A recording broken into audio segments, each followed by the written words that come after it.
Så er det onsdag igen, og Pernille og jeg vil gerne sige, og Harry vil gerne sige god aften, og velkommen til denne her det her Zoom-møde, som vil dreje sig lidt om Steve Adairs udlægning af, hvad det er at leve med en open mind.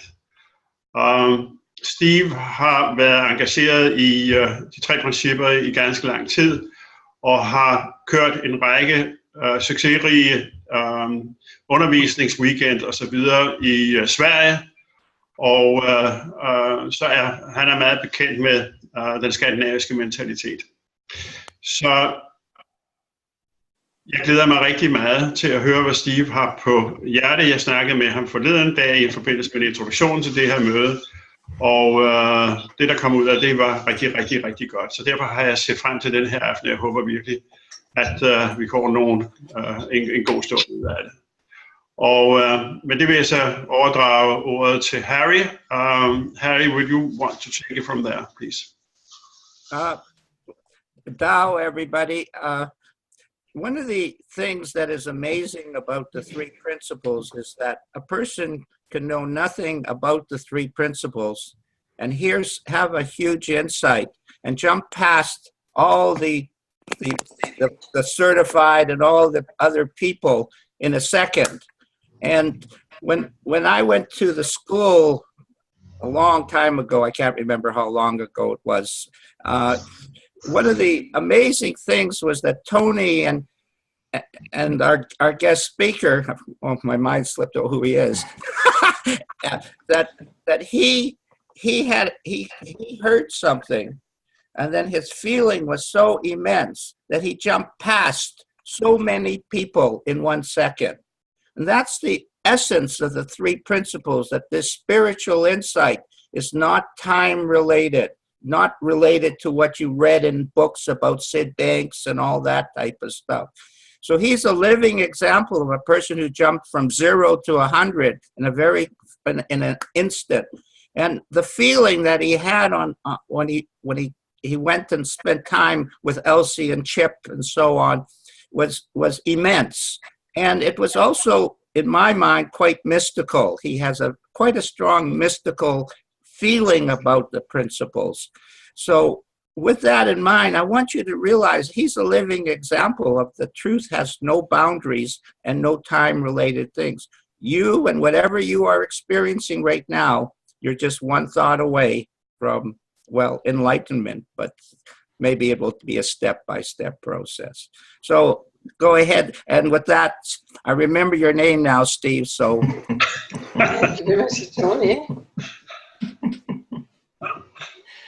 So thank you very much, first of all, for inviting me to join you on these webinars. I'm really thrilled to be here for this time and just to see what unfolds as we share. Would it be helpful for me to just give a little bit of an idea of building on what Harry just shared there, how I first heard about the 3 principles? Please do. Okay. So So my background is that I'm a psychotherapist, and since 1991, I've worked in the human growth and potential and development field. So I've always, from as young as I can remember, wanted to be a healer or a carer of some sort. So it was no coincidence that I ended up doing the work that I was doing. But I was in a place in my life that I was really full. And what I meant by that is that I was really full of the psychological learnings that I had put myself through. I was kind of on a treadmill of wanting to learn to make me a better therapist and a better person, and that cycle had got me to a point that I was just so full that I didn't want to take anything else in. So when I first heard about the principles, that was something that I thought I had to learn and something I had to take in. So I wasn't interested at all in the principles. In fact, Tony, that Harry mentioned, the more that he would speak about the principles, the more I would hear, yada, yada, yada, there he goes again. He's talking about that thing. And my mindset was, oh, it's another thing from America. And he says, well, it's not, it's Canada. Oh, it's the same. Because I couldn't see beyond the level of thought that I was having at that moment. long story short, I'd gone to a couple of talks over here, and I would put my thinking to it. Well, psychology says this, well, psychology says that, and I would talk myself out of any learning, new learning that I possibly could do. So Tony had asked me, did I fancy going to Canada, which I've always said from many moons, I'd love to go out to Canada. So of course they knew that was a done deal, that I would want to go out. But my thinking had me like, I'm not interested in this school. I wouldn't listen to Sydney Banks. I'm Scottish, so is Sid, so that got me curious. Then when I heard that Sid had passed, I was like, well, why would I go and listen to what these other people have to say about this man? So I had a kind of questioning, a doubtful question every step of the way. My get out of free jail card was that I would go on the first morning to the school, and then I'd say I don't like it. And on the island, there is whale watching that you can go. There is First Nations. And I, since being very young, have been really interested in the teachings of Native people. So for me, it was like, that's where I'm going to go. I'm going to hire a moped and I'm going to go around the island, and I hear Salt Spring's beautiful, so I'm just going to, that's me.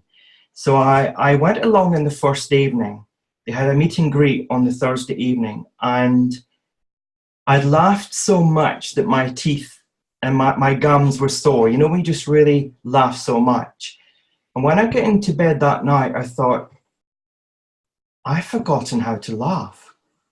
I have not laughed for that in such a long time, where I didn't care. It was just being in this feeling that my body remembered what it was like to feel laughter in that way. And here was me saying, well, I've forgotten to laugh from what we say our belly, a really belly laugh, a hard laugh. So we go along to the school, and Chip and Elsie are doing what they always do. They're just talking about what they're feeling in the moment.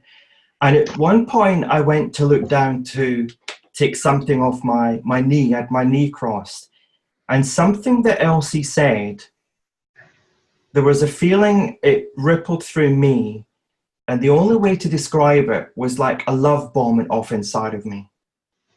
It went both ways, from what felt from my heart, and this is just a metaphor that I'm explaining, but it felt from my heart right up to my head and right down to my feet. And the more she spoke, the bigger it got. And then she seemed to stop for a while and say, you know, let's just take a break. We're on a really good feeling, let's take a break. So my feet start walking towards the stage. I'm still in this feeling, and I'm thinking that the first person I'll see is Chip. So I want to ask, what just happened? Because I don't really know what you've been saying to me, but I have this beautiful feeling. What does that mean? That someone cut in front to speak to Chip, which meant that Elsie was the one that was standing. So I go up and I think I'm going to say to her, Elsie, what was all that about? But out came the words, Elsie, I haven't got a clue what you just said, but I've just come home. And as I said that, that feeling again just kind of rippled. You know, like when you watch the ocean going in and out onto the beach, that's what it felt like. With every breath that I took, I just had this feeling. And Elsie just leaned forward, and all she said was, well, that's lovely, my dear. Now, I had Steve thinking a little bit, because I was like, well, I have this feeling, and all you're saying, that was lovely, my dear. But as I turn around to see, and maybe then there was about 30, 40 people in the group. And as I turned around, I couldn't see them. All I saw was like a white silhouette of everybody sat there. And as I rested in that place, I knew that I was not separate from every single person in that room. My thinking state that was creating, I'm not interested in these principles, I fell out of that state. And I rested, and I realized that I have always been, from the moment I came to this earth, the same as everybody sat in those chairs, same as everybody on this call, everybody will listen to this call, that there is no separation, or by we think that there is. So I saw that state of mind, which was very neutral. And all it had was this feeling that I would say love, but it's not like love as in romantic love, that we buy each other flowers or we give each other cards. It was beyond that. So I go back to my seat and Tony says to me, what did you say to Elsie? And I said, I don't know. I don't know what I says to Elsie. And then they decided that they would actually break. And so we have a break maybe 10 minutes later for the rest of the day. So 15 minutes later, I'm walking out into the car park and I say to Tony, I haven't got a clue what's just happened, but I'm going to share this for the rest of my life. Now, I didn't know what I was going to share, but I just knew that there was something beyond me. And I realized in that moment that every single one of us were much more than what we can see with these eyes. Now, I would express that to people before. I always had a spiritual leaning. I was a keen meditator. I had a practice for 20 years that I would meditate every single day. But here was me seeing even something deeper than that. I was seeing that I was meditating to get somewhere, but in that moment, I recognized that through dropping out of who we think we are, we're there. There's nowhere to get to. My searching stopped. I realized that instantly, every single one of us is believing that the life is outside of us. And in that moment, I saw that it's not. Everything that I think and I feel is the experience and the spiritual gift of the three principles in the moment, even when I'm feeling happy or non-happy. And in that moment, I realized that there is no such word in that feeling as sadness or even happiness. There just is. I saw that the words that we bring to try to explain our psychological experiences misinform us because they can only come from the past. And the past is really misinformation in the moment because that can only come from the ego. And the ego is our image of self-importance. And that thinks it runs the show. But I saw in that moment that self-identity, what is called Steve Adair in this moment, is not truly who I am. So I really started seeing that the principles point us to a space within, that it's so ordinary, we bypass it. And all my life, I tried to be extraordinary. I just didn't want to be ordinary. And after being to the school, of course, I became fascinated. Who is Sydney Banks now? So then I wanted to listen to Sid.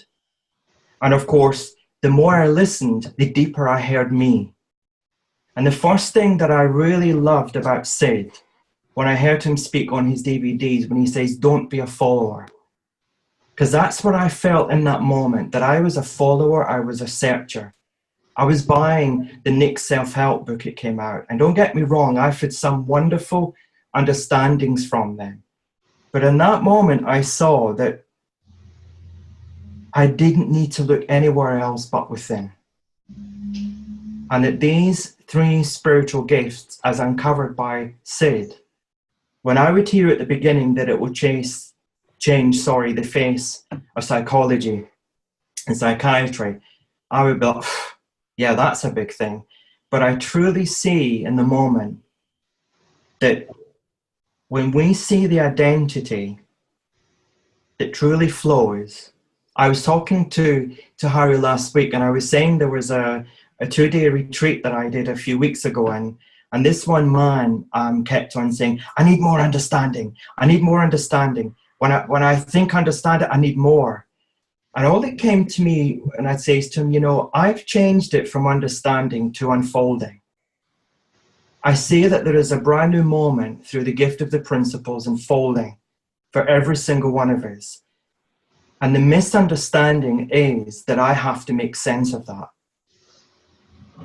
from here, from my psychological experience. But I see that when I realize that the ego, my conceptual thinking, my beliefs, I see that it's not about even trying to lose that. And that's what I'd been doing before. I was trying to calm the ego. I was trying to get the intellect into a better place. But what I saw was that the more I see that the ego is not truly me, the less control it has. And that was new for me. That even the ego, and I've heard it called edging God out. So if we look at it as our spiritual intelligence, and when I say God, I don't mean a a guy with the beard that sits in the cloud, I love Sid's understanding when he says it's our spiritual intelligence before the contamination of this psychological experience. So I was hearing Sid say things and they were just hitting me so hard, but I didn't know why. So I started learning that, well, if I'm hearing it from Sid, then it's mine. I'm hearing this. He says, don't be a follower, so I don't have to understand everything that he's saying. But yet that feeling is something that feels so familiar. And that feeling of home was where my mind went from, this is how life needs to be lived, to being so open, so neutral, so loving. Words that I'm trying to point to a feeling state that I had in that moment. And I'll never be able to do that. Because we're trying to, with the intellect, understand and explain. But what I've loved about these principles is that the ego works with this trying to prove ourselves all the time. Yet when I realize that it's not the identity of who we are, there is no proving, there is a resting, there is an openness. And with that feeling, I say that none of us is ever separate from wisdom. Contamination before the human consciousness. When thought comes and consciousness comes into our experience powered by mind, it's neutral. There is nothing written on it. It's as fresh, which means that every moment we have a brand new beginning. There is no contamination from the past.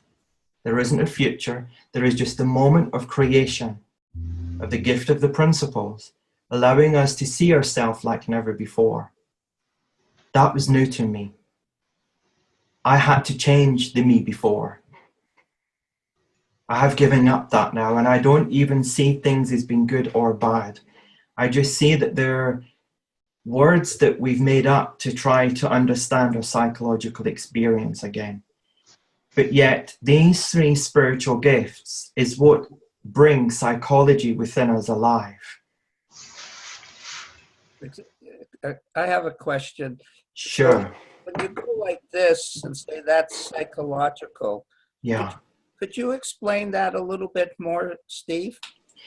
So when I say it's psychological, it's like, so the moment that we come to this earth, I truly believe that we are, so there's a friend of ours in Sweden who yesterday brought a new baby girl into this world. And looking at the photograph, you could just see pure innocence in her eyes. And what I mean by that is that there is no psychological experience already happened. There is the stillness of the moment. And I see that there is no coincidence that our eyes are closed when we're born. It's keeping us within. And then we begin to realize that I'm a little bit cold, so we make a sound. And that sound gets someone to come to us. And then we need food. Now, we don't have the cognitive understanding, I want food, but we know we need something. And again, someone comes to us. Now, the moment that we do that, we're beginning to see that something happens outside and comes to us. That moment then, we're building a psychological experience. So when I point, that's what I mean, is that we're beginning to make up a new person, a new identity, a new humanness. And that's the person that we believe, we trust. So I see, sorry. So we have this concept that we start to develop within ourselves, which is what you're calling the psychological. And at some point, it joins with the truth of who we are. Yeah. So why don't people see that? See the truth. Well, you know, I think especially children, I think we're so much more nearer the truth than not. And I think what happens is that what I had said there, that we begin to see that things happen outside of ourselves.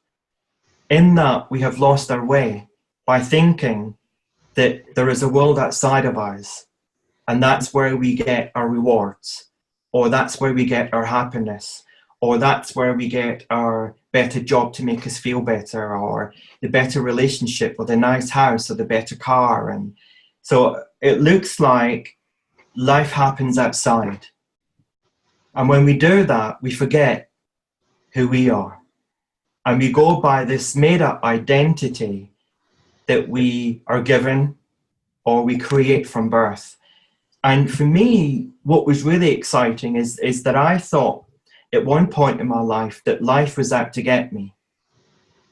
That when one thing after the other happened, and the moment that I realized that I am the one, it has been creating every experience, regardless of what's been going outside of me.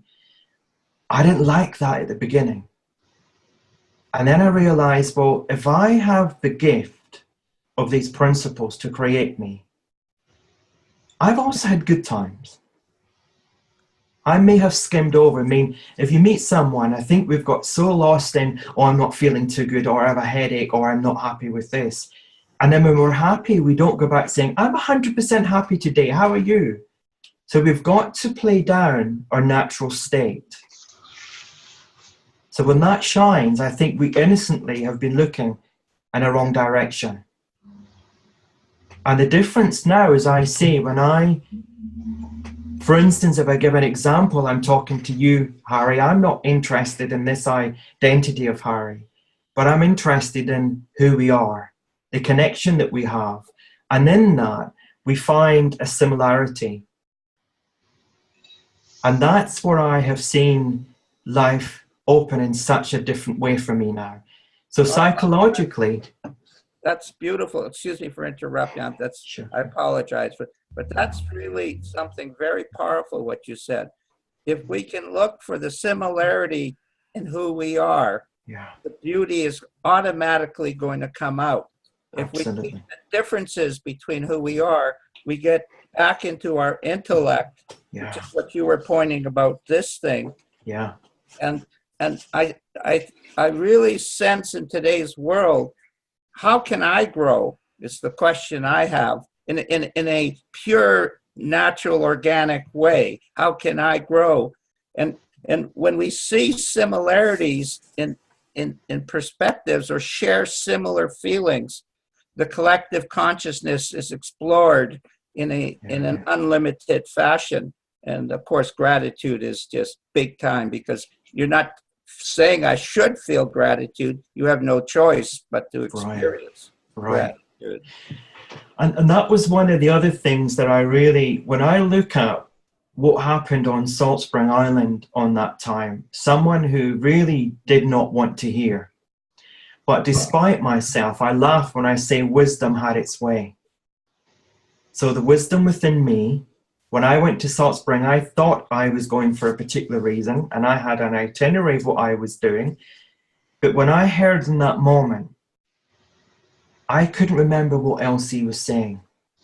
So it's not as if I could say, well, you know, in that moment, I heard.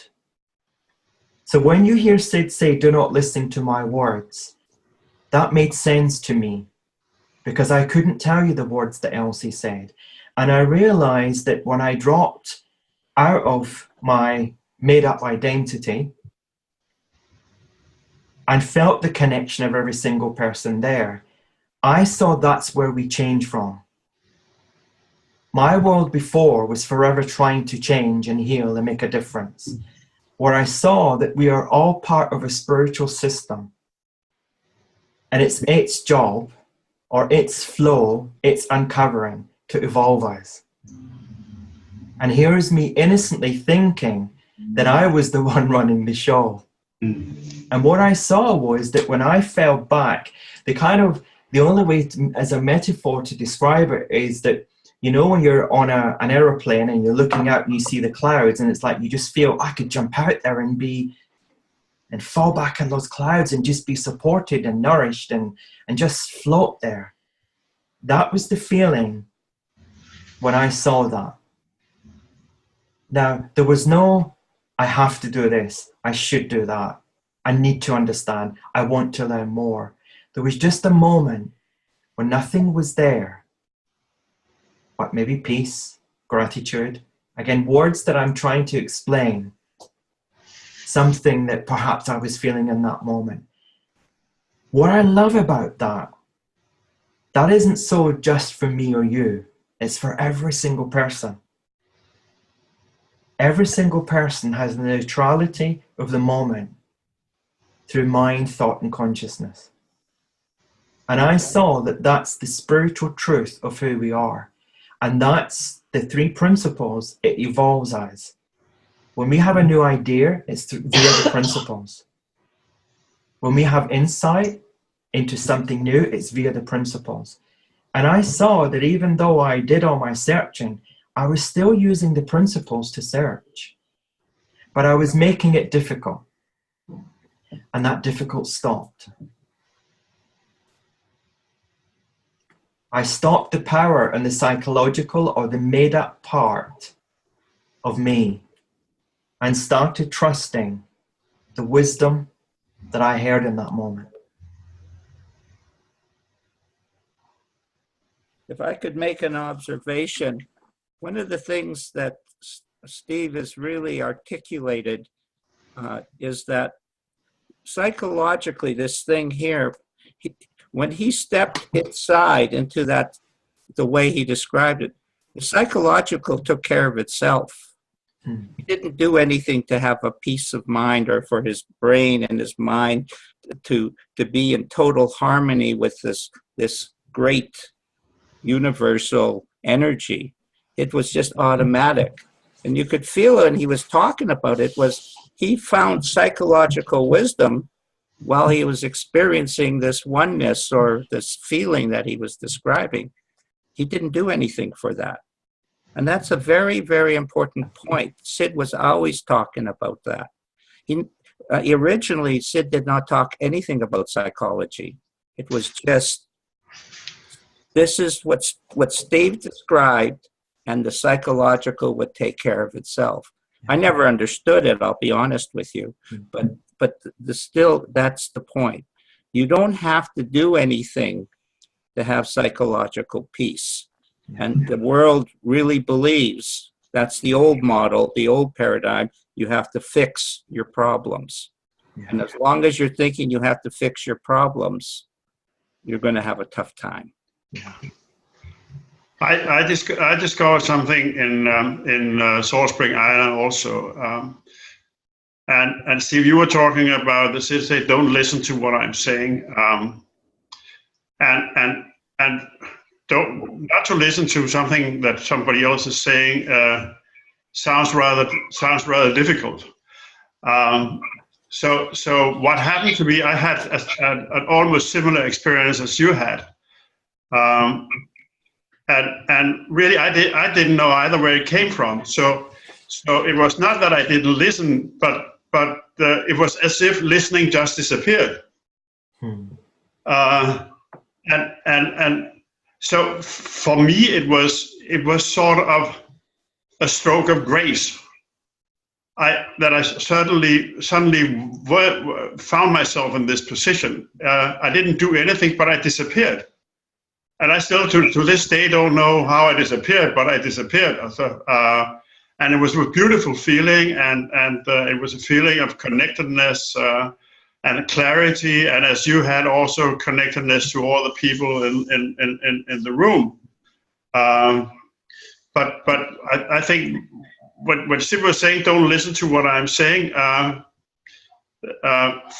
for me, it made it a little bit difficult, because then I all of a sudden concentrated on not to listening, and when I concentrated not to listening, then I was still listening. So what is one all about? I had just had to let go and see what's happening instead, because not to listen really called upon me to do something in order to refrain from doing something, and then obviously mean that I did something. So that was that before. So before I had this experience, it was difficult because Pernilla and I, we were sitting and listening to all Sid's video, and Sid, I said, well, he also actually mentions the fact that don't listen to what I'm saying.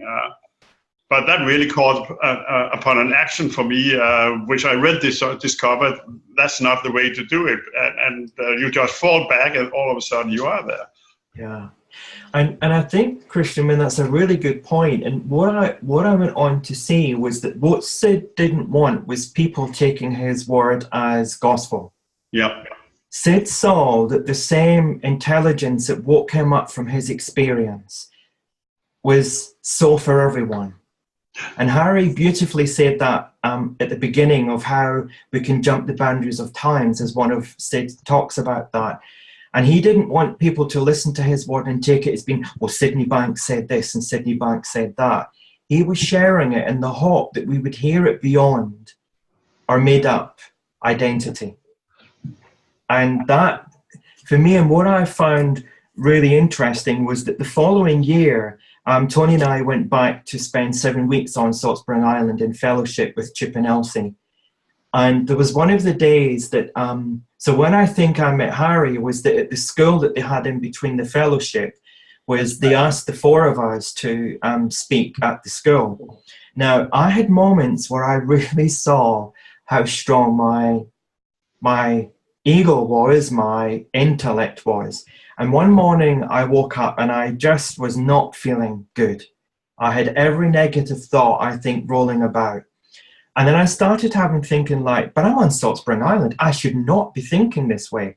Now, of course, because of the way the principles work, where the direction that we look and we have the thought, consciousness will give us the feeling to match it. So, of course, the more that I said I shouldn't, I was feeling it. So I had made up my mind that I wasn't going to listen to Chip and Elsie that day. I was having a day off. And then ping, the email came in and it was Elsie saying, you know, we're having to reschedule, something's come up, can we meet tomorrow? So I had a little bit of a chuckle. So Tony says, you know, let's make a picnic and let's go down to the First Nations part. Well, that shifted me a little bit. So we went down to the First Nations part, and the more I'm walking along, the more calmer I'm feeling. And we find some driftwoods to sit on. And as I'm sitting there, we're not saying anything to one another, but I'm just watching the ocean going in and out. And the more I'm watching it, I'm hearing myself sigh. I'm feeling myself relax. And I says to Tony, isn't it incredible how the ocean does that? It comes in and out. And he says, well, you know, it's the moon it does that. And I says, yes, I know. And that's what's profound. Because have you ever seen a piece of string or a thread attached to the ocean, to the moon?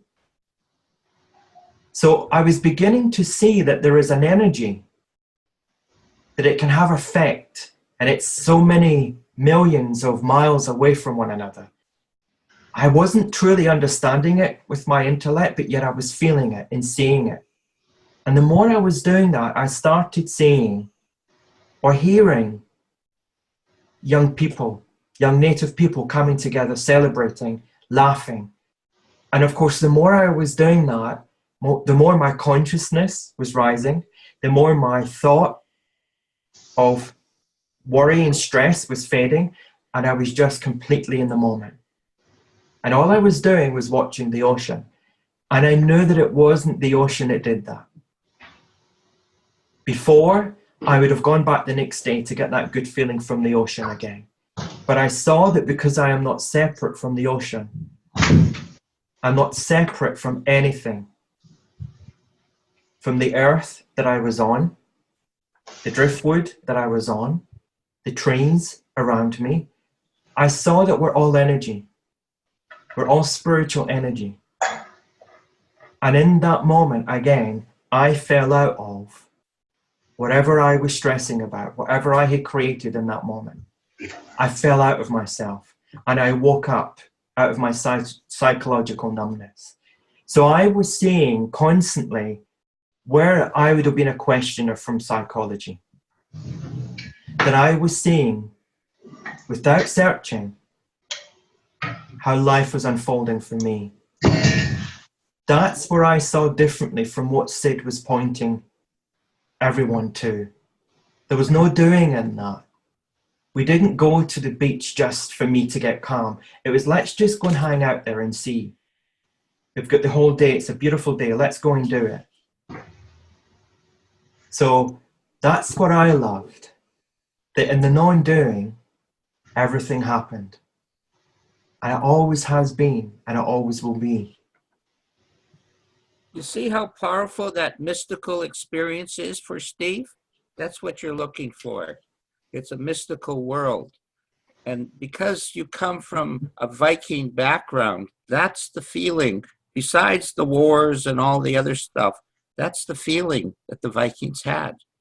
That's what drove them to be so successful.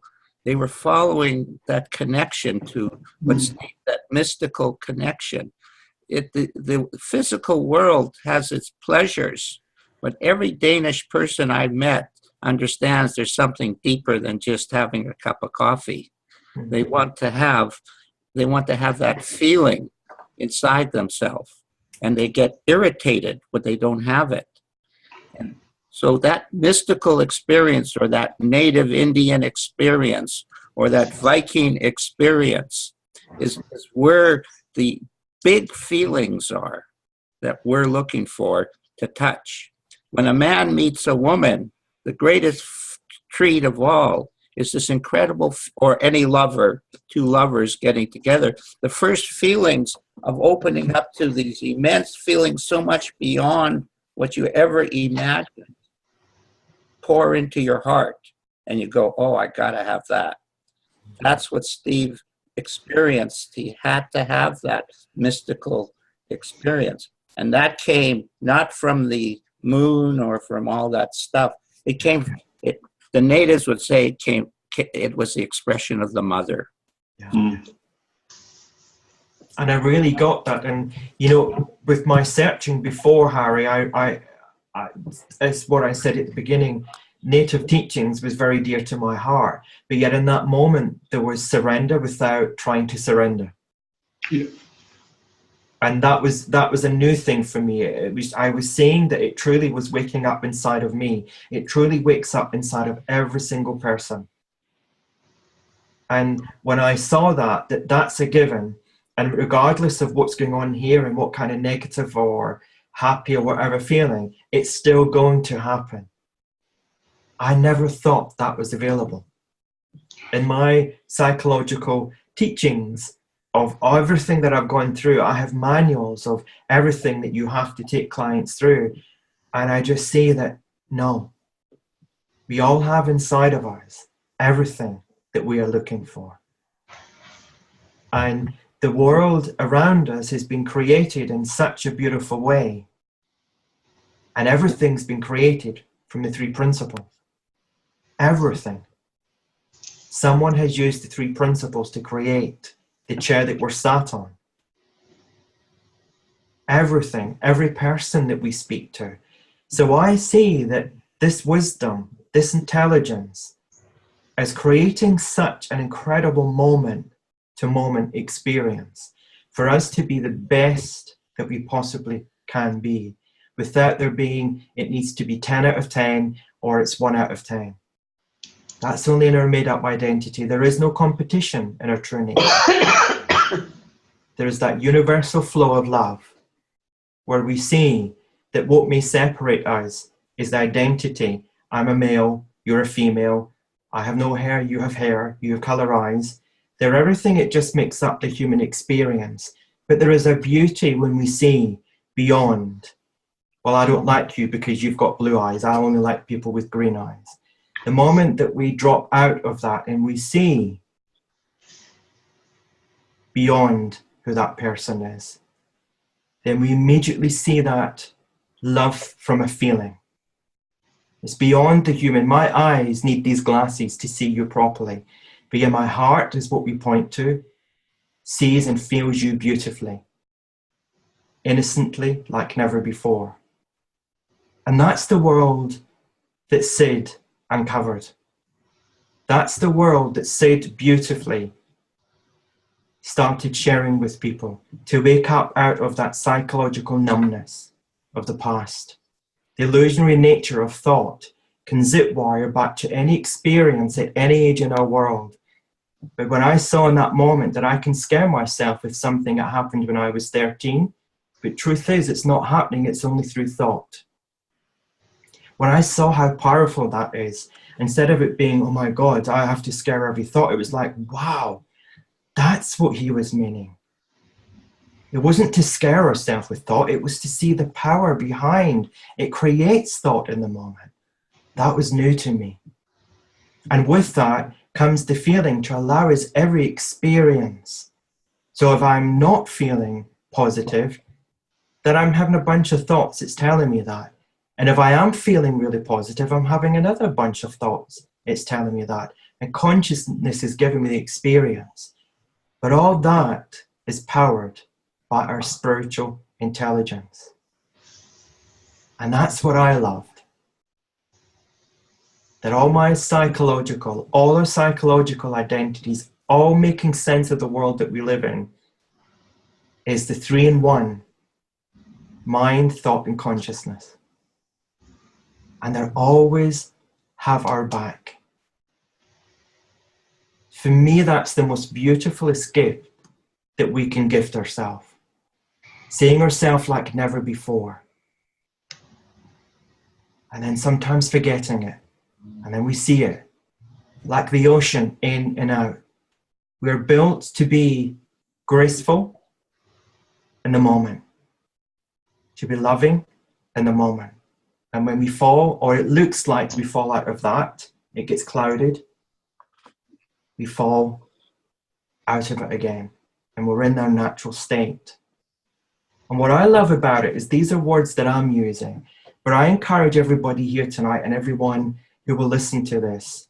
You'll have your own experience. There's your beauty shining through. That's what Sid saw. Everyone is sharing like I'm sharing, because when I listen to Sid, I hear something different every single time I read his book or listen. Every single person who talks about the principles afterwards are talking about what they uncovered from listening to themselves. But you know who you truly are better than anybody else. You get to live with you 365 days of the year. How beautiful is that? You get to wake up to you like never before, 365 days of the year. And no one else is invited until you allow them through your thinking. How beautiful is that? You are what you are looking for.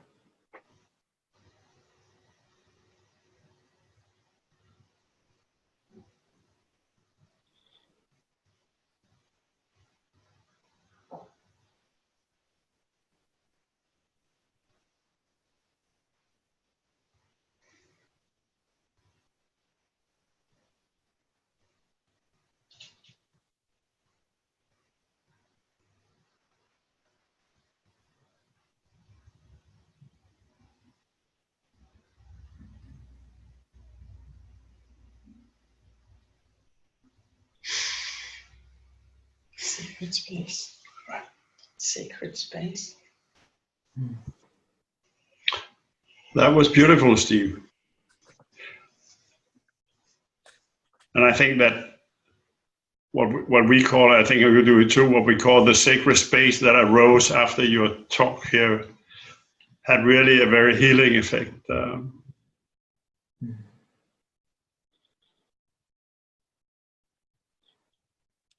And I love that word, sacred space, because I also see in that moment that I am the sacred observer of all of life. Yep.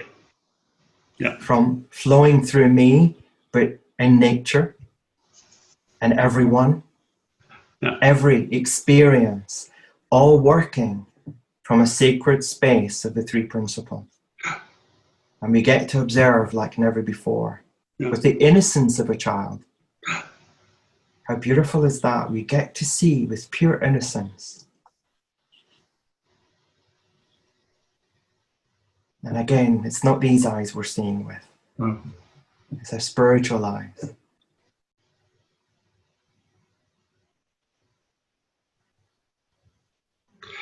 Anybody have any questions?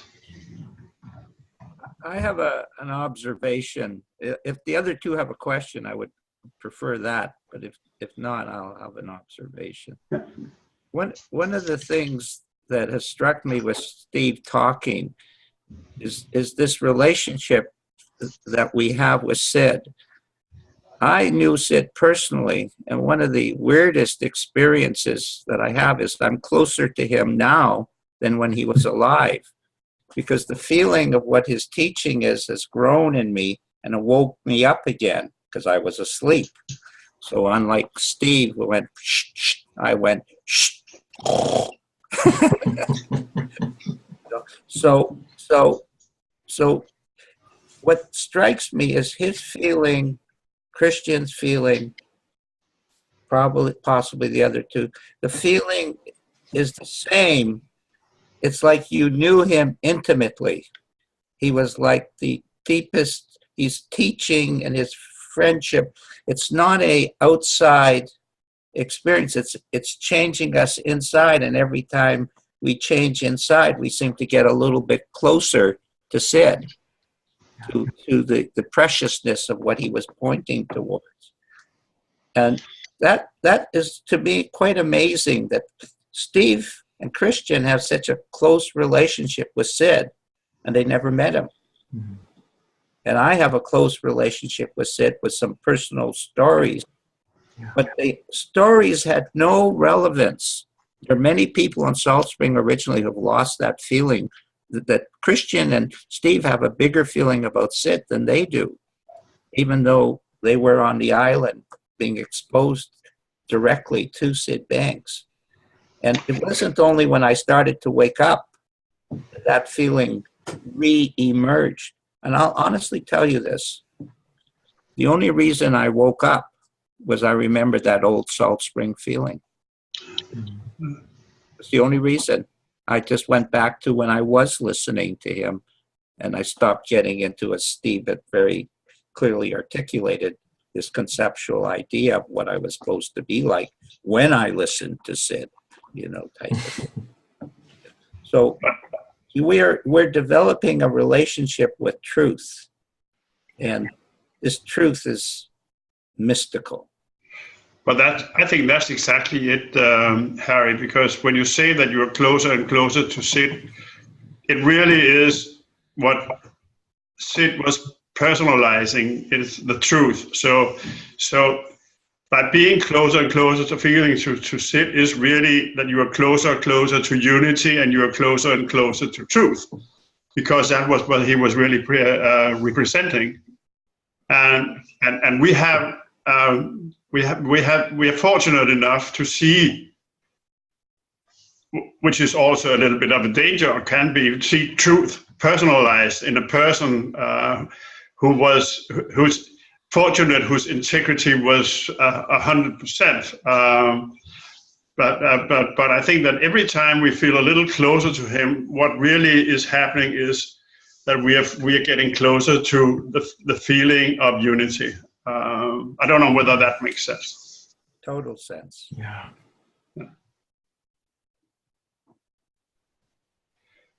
And I love that, Christian, because I've heard something new from you saying that.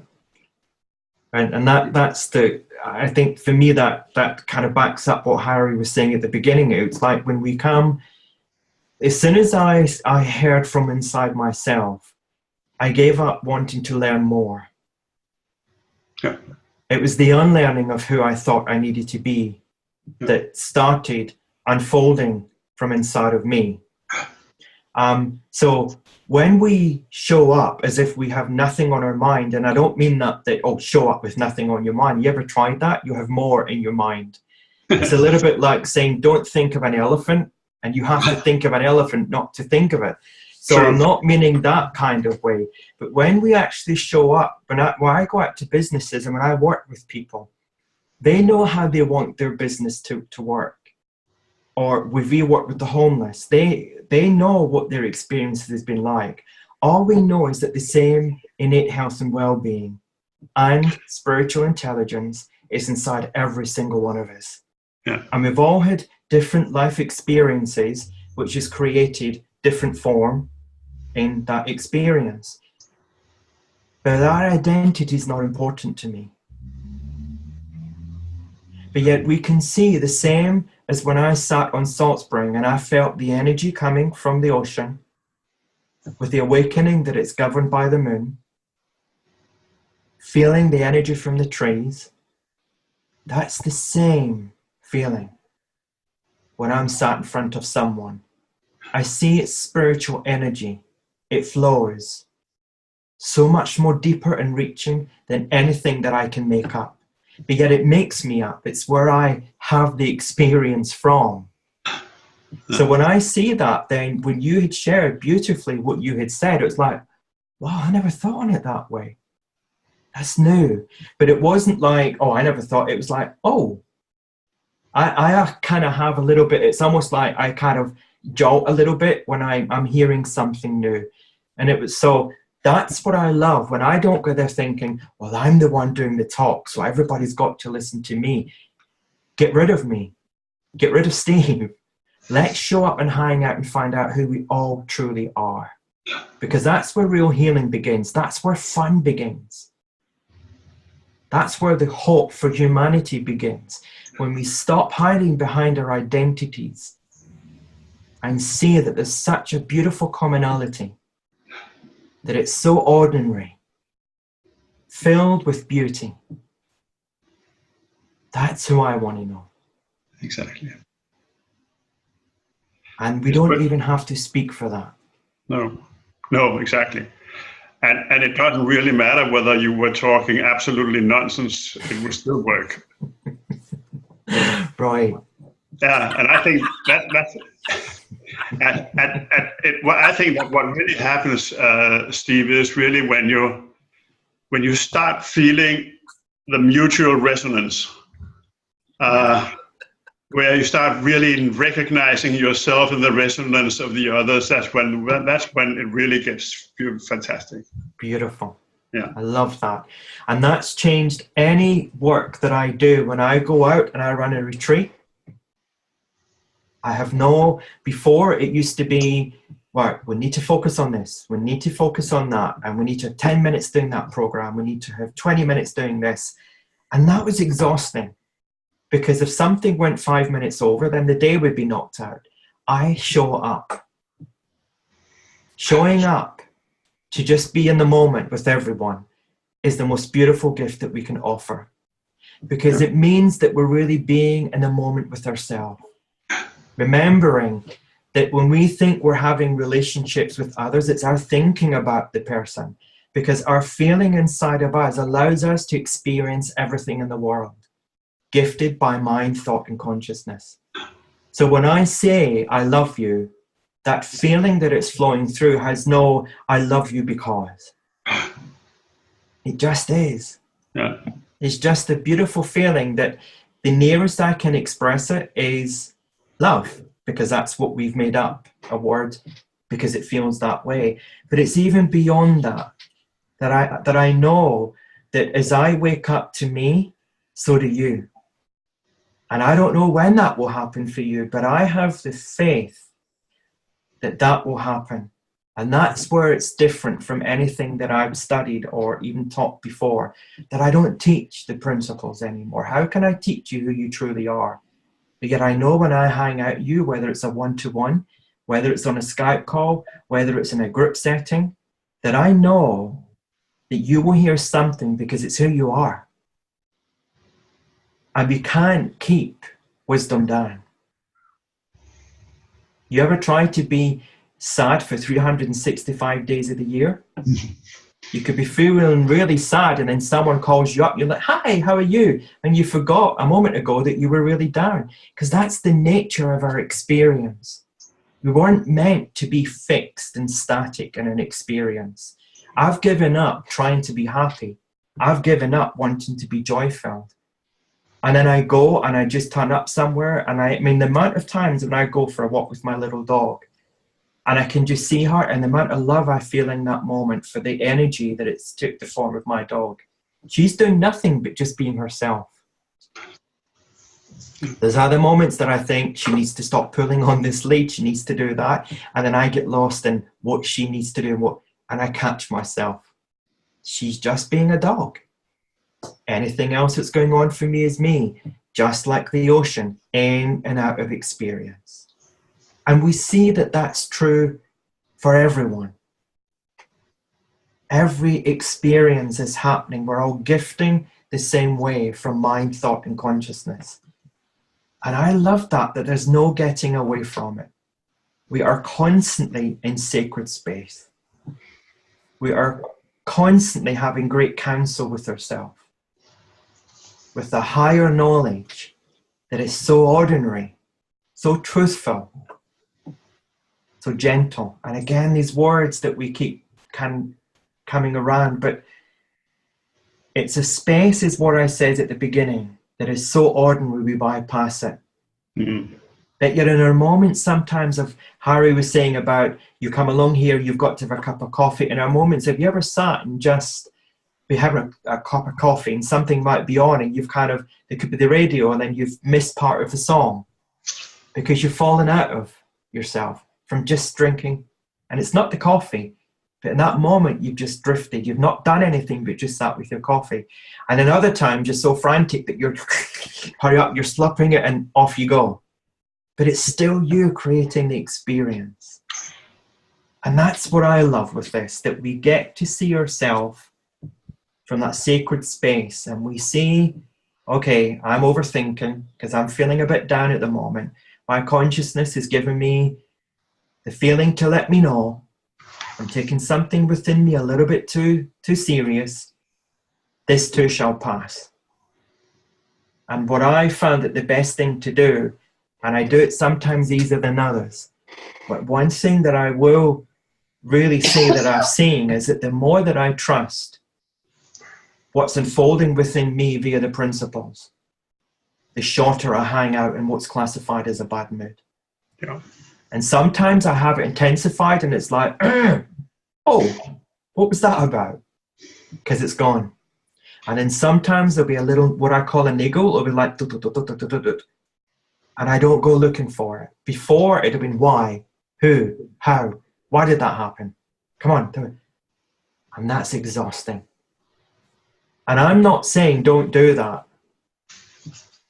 But you have the experience of seeing what happens to yourself when you do.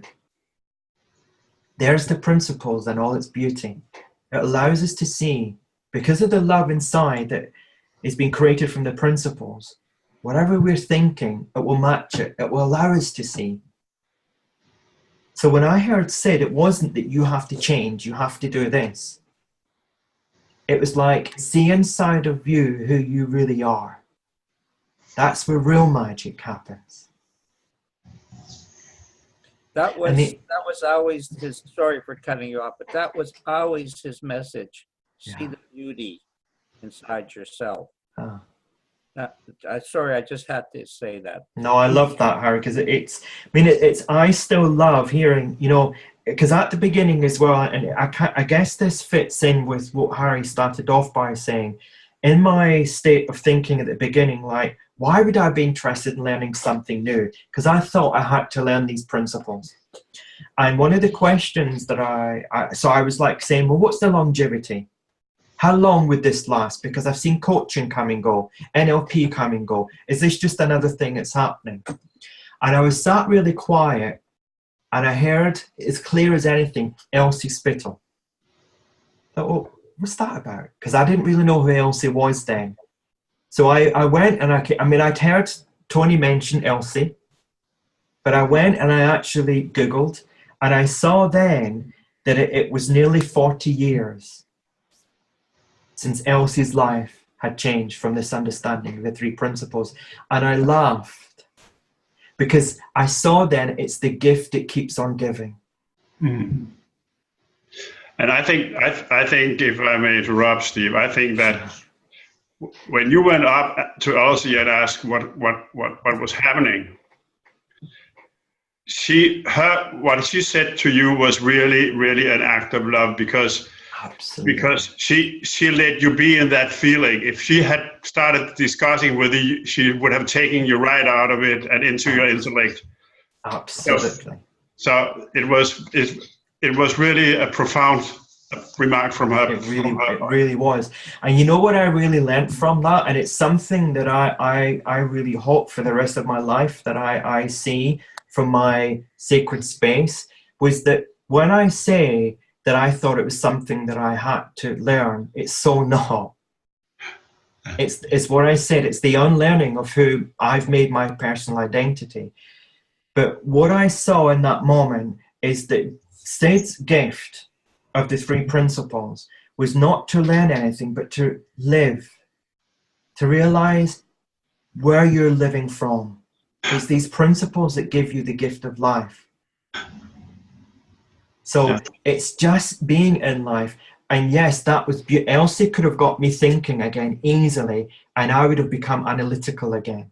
Yes. But she knew in that moment that something beyond me was happening. And she knew that if she left it alone, it would continually unfold. Exactly. So did Sid. That's what Sid saw.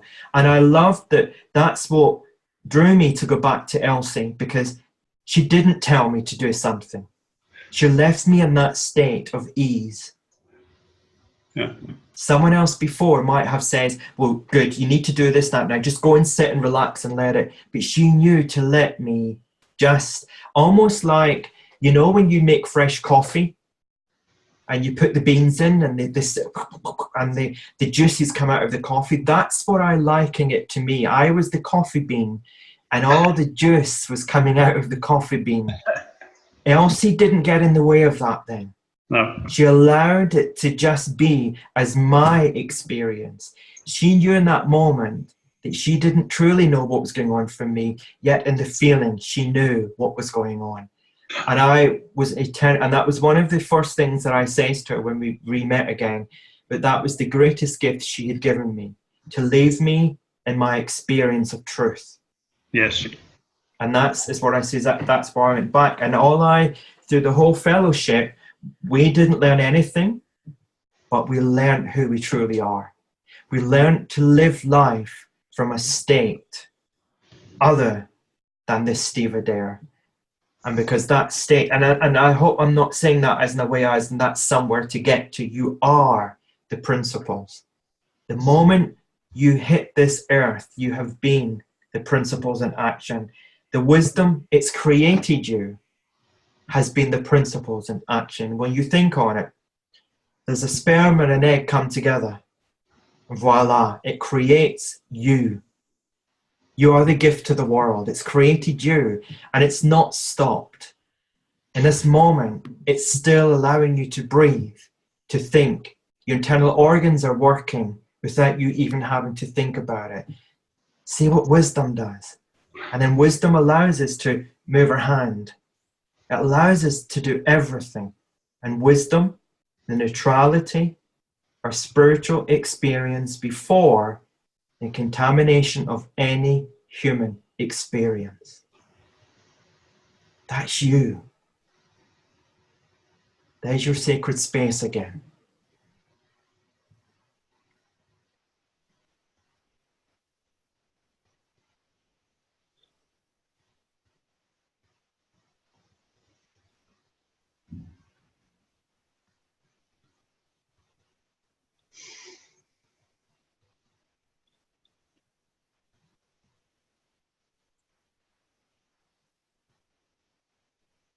Well, maybe now you can tell us a little about the final, what you're doing in Exactly. Thank you. We'll roll into the rest of our day. Yeah. Yeah. Well, thank you for allowing me to do this. So you've heard us mention Tony. So Tony and I this will be the third time that we've gone out to Sweden. This is the last one of the year that we're doing in Sweden on the 23rd and the 24th of September. And it's the three that we've done has been what we've called back to basics. 3 principles back to basics. The greatest gift that I've seen is to come back to the neutrality of self. So we've called this one wisdom, well-being, and wonder. So we've been pointing a little bit tonight the best that we can of wisdom, well-being, and wonder. But over these 2 days, it's a great invitation to really begin to rest in that. For you to begin to really see how it's true for you, rather than just listening to us explaining.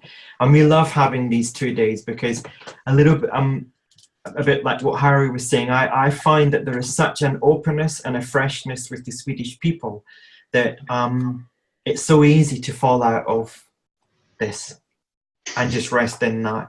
So it's what I said, it's the last one, 23rd to 24th. The early bird price is on at the moment until the 28th of August. Normally what we do on the Friday night before the Saturday is we're asked to do a talk, an introductory talk, which is always a nice way just to get, because normally the people who are joining us for the weekend will be there, and new people.